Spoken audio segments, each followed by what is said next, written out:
para poder falar sobre informações técnicas do filme Amadeus. Bom, Amadeus é um filme épico estadunidense de 1984 de gênero drama biográfico musical, dirigido por Milos Forman com o roteiro de Peter Schaff, baseado na sua peça inspirada na vida de Wolfgang Amadeus Mozart.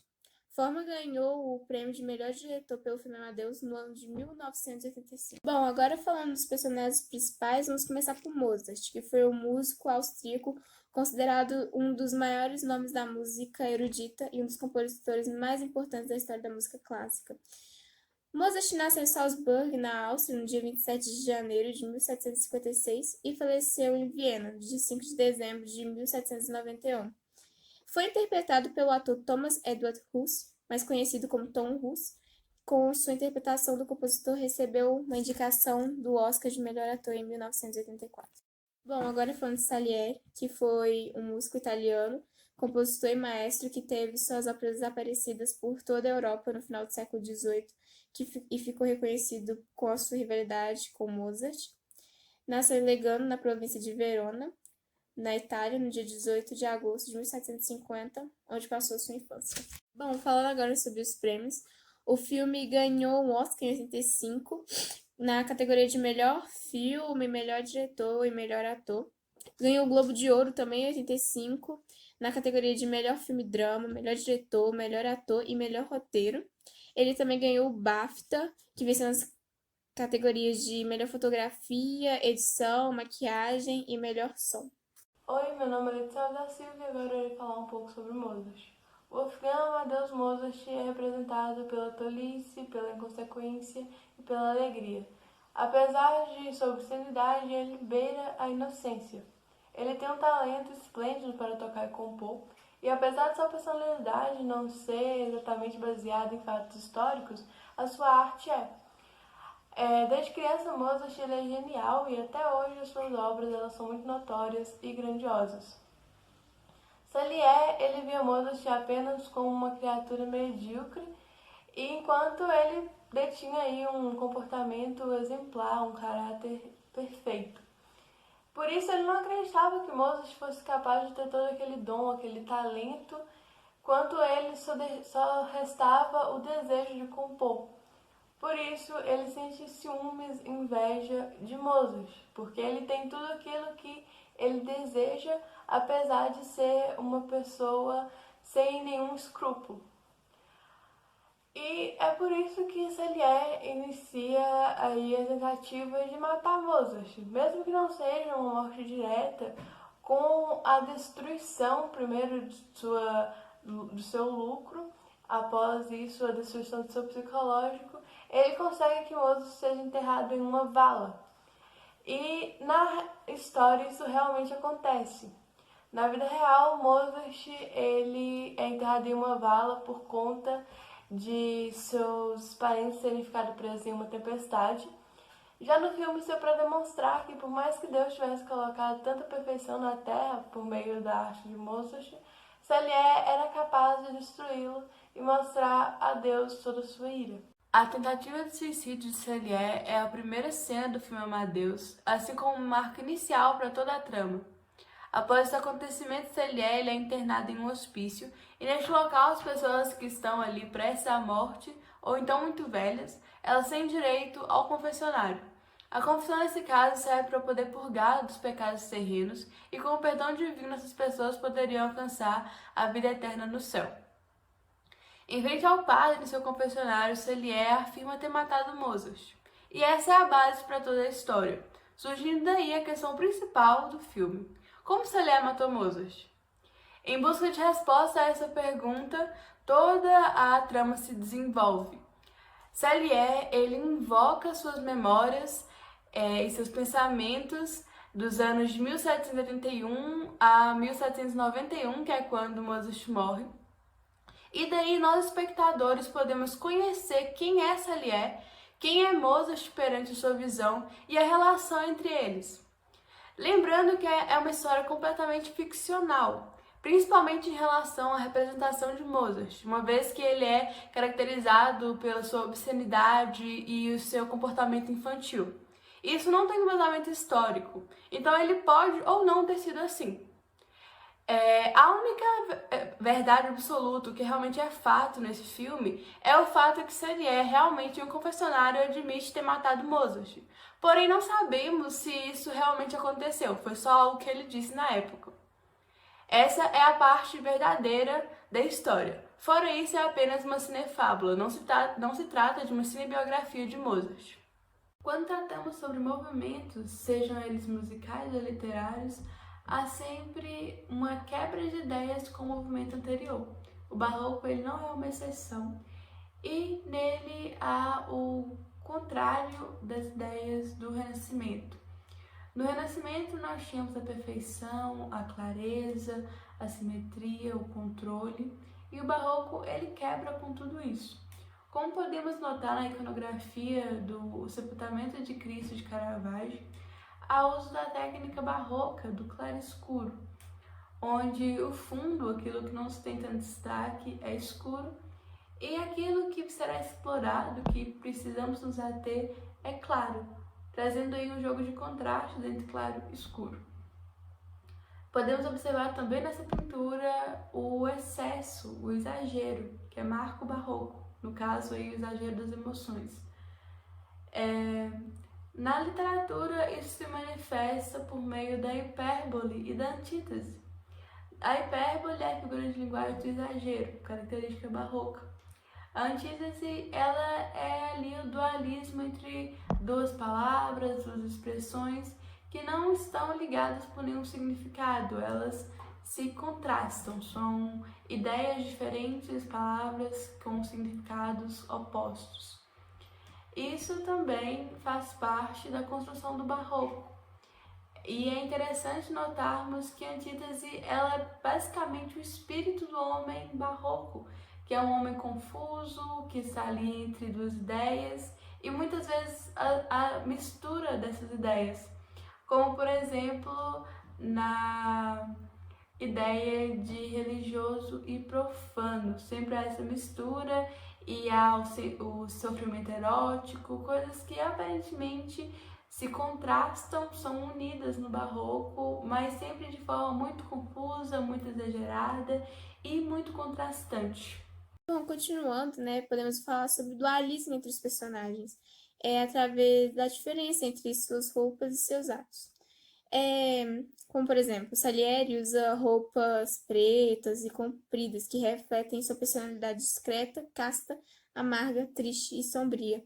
Já Mozart usa roupas coloridas, cheias de detalhes, além de perucas de diversas cores, que refletem seu estilo chamativo, mimado, infantil e extravagante.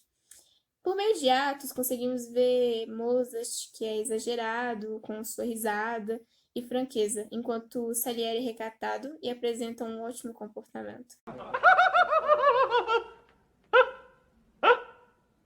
Agora, falando de outra característica barroca, que é a genialidade de Mozart e sua obscenidade, podemos começar falando sobre que o músico, aos 5 anos de idade, era considerado um gênio da música clássica. Dominava perfeitamente o cravo e o violino, e suas primeiras composições estavam a aparecer. Desde muito novo, Mozart viajava com sua família para excursões artísticas, para que todos vissem aquele menino que era um prodígio. Ao passar do tempo, ficou mais famoso e era chamado a fazer apresentações para grandes nobres. Quando Salieri conheceu Mozart, ficou completamente desapontado, pois viu que o garoto estava rolando no chão com sua futura esposa, assim observando a devassidão do jovem prodígio, chamando ele até de mente suja. A característica barroca seria a passagem de vida de Mozart, já que ele descontava seus sentimentos em suas roupas, né? No início, Mozart se encontra feliz, esperançoso e confiante com suas músicas e apresentações, consequentemente refletindo todos esses sentimentos em suas vestes, que são coloridas, extravagantes, e suas perucas chamativas.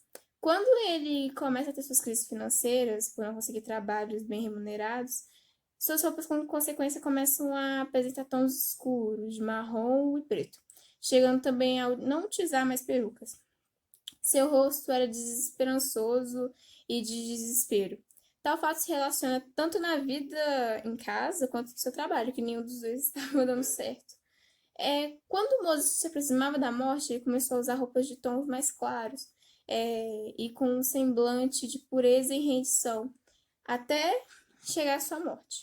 Falando sobre o rococó, que é um estilo artístico que surge na França com um desdobramento barroco, só que mais leve e intimista, podemos falar que os pintores que representavam o rococó em suas obras, eles tinham o costume de colocar as atitudes de uma sociedade com busca da felicidade e da alegria de viver. Além disso, possui leveza, caráter intimista, elegância, alegria, frivolidade e exuberância. No filme, o rococó tem movimento na moda, que traz rebuscamento barroco, só que com mais leveza.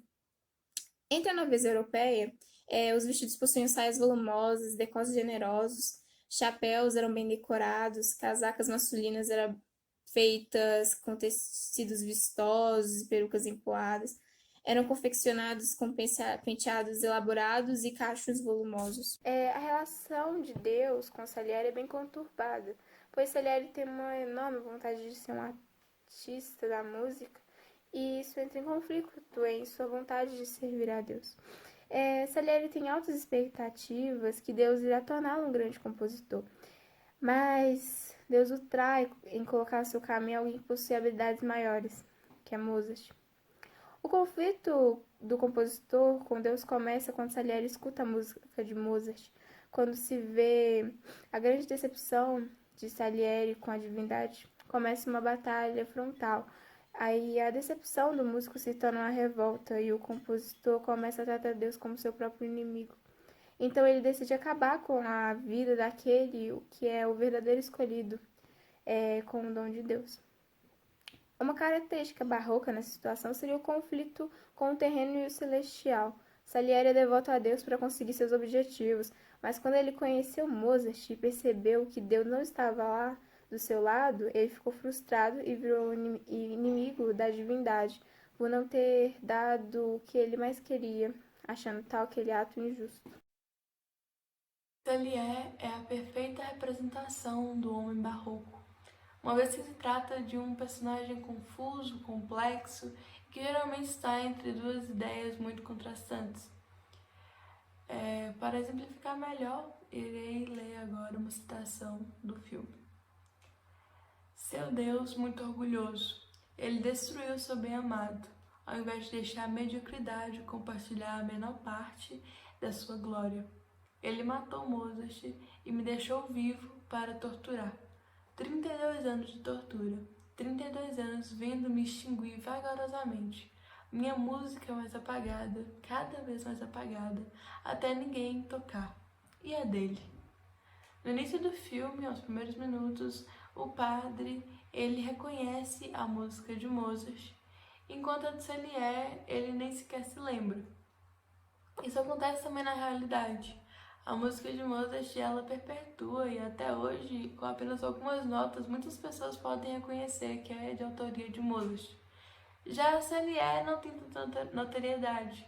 A sua música, ela foi deixando aos poucos de ser tocada e ele hoje é reconhecido mais por seus boatos em relação a Mozart do que realmente por sua composição.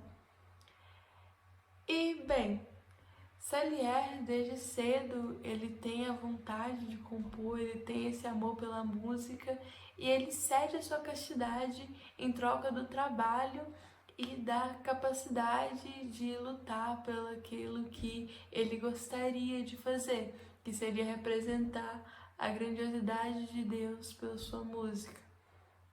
Quando seu pai morre, ele considera isso uma bênção divina, uma vez que sem impedimento do pai ele poderia se dedicar a isso. Já com Mozart é diferente.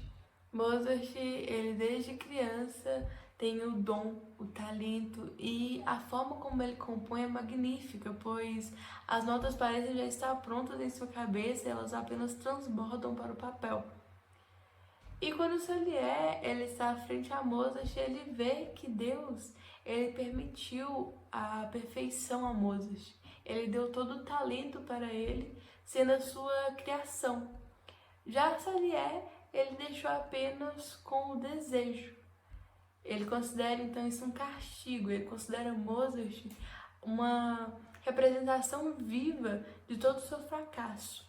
Quando Salieri decide transformar a vida da perfeita criação de Deus, Mozart, um completo inferno, Ele inicia retirando qualquer oportunidade dele de conseguir dinheiro da realeza, quando espalha os boatos sobre a sua obscenidade, transformando-o assim em um compositor não muito confiável. Após isso, Mozart ele é obrigado a compor para uma classe mais baixa. E depois disso, Salier ele inicia a tortura psicológica com Mozart. O pai de Mozart representava aí uma pressão muito grande. Desde cedo, com Mozart, ele o treinava e para se tornar algo agradável à realeza. E Mozart, ao final de sua vida, ele não conseguia mais ter esse contato com a realeza, sua esposa o pressionava para conseguir dinheiro, e Salier usa disso para deteriorar completamente o psicológico de Mozart.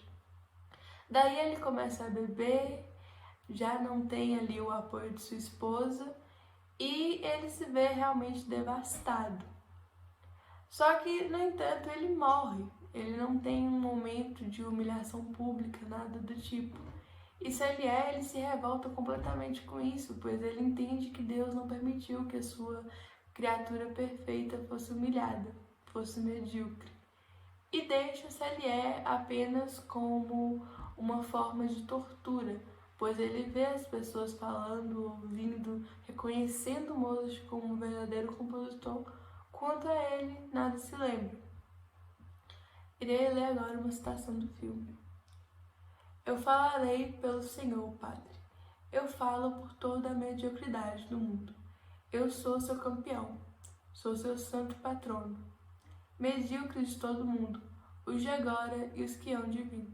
Eu vos absolvo a todos. Amém. Essa é a passagem final, a cena final do filme Amadeus.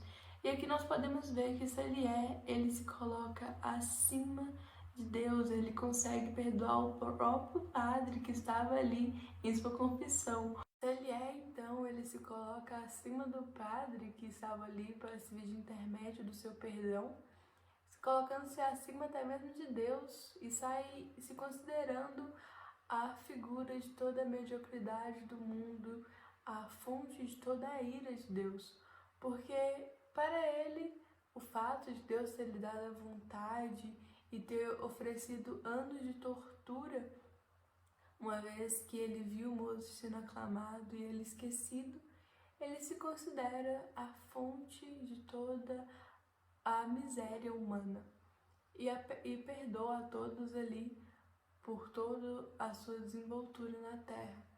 Papel que seria, no caso, de Deus.